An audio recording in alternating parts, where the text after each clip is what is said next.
Hello all, welcome to Simple Max Magic Tamil. Due to increase of 30% in the price of color TV, the sale is reduced by 40%. What will be the percentage change in income? அதாவது ப்ரைஸில் வந்து 30% increase ஆனதுனால sale வந்து 40% வந்து reduce ஆகிருக்கு colour TV சேலில். So percentage change in இன்கமில் percentage change தான் கேட்குறாங்க. ஃபஸ்ட்டு இன்கம்னா நம்ம இங்கே எப்படி எழுதுவோம்னா ப்ரைஸ் இன்ட்டு எவ்வளோ குவான்டிட்டி அவங்க சேல் பண்ணியிருக்காங்கன்றது தான் இங்கே income.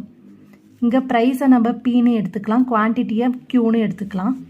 Next new price 30% increase ஆகிருக்க நியூ ப்ரைஸை நம்ம இங்கே ஆட் பண்ணணும்.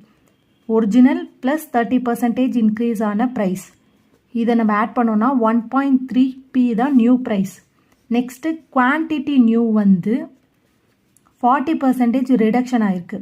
அப்போ q மைனஸ் 0.4q இதை நம்ம மைனஸ் பண்ணோன்னா 0.6q தான் நியூ குவான்டிட்டி.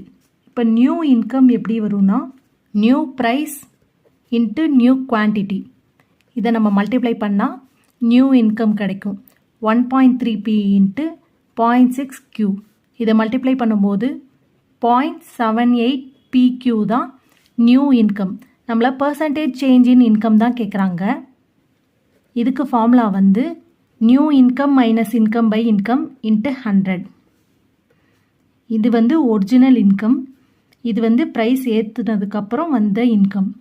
அப்போ 0.78pq minus pq by pq into 100. இதை நம்ம மைனஸ் பண்ணும்போது minus 0.22pq by pq into 100. PQ cancel ஆகிடும் நியூமரேட்டர் அண்ட் டினாமினேட்டரில். மைனஸ் 0.22 இன்ட்டு 100 வந்து மைனஸ் 22%. மைனஸ் 22%னா 22% டிக்ரீஸ் தான் அவங்க இன்கமில் வந்து சேஞ்ச் ஆகிருக்கு. இந்த வீடியோ உங்களுக்கு பிடிச்சிருந்தால் லைக் பண்ணுங்கள், ஷேர் பண்ணுங்கள், மறக்காமல் சப்ஸ்கிரைப் பண்ணுங்கள். Thank you so much.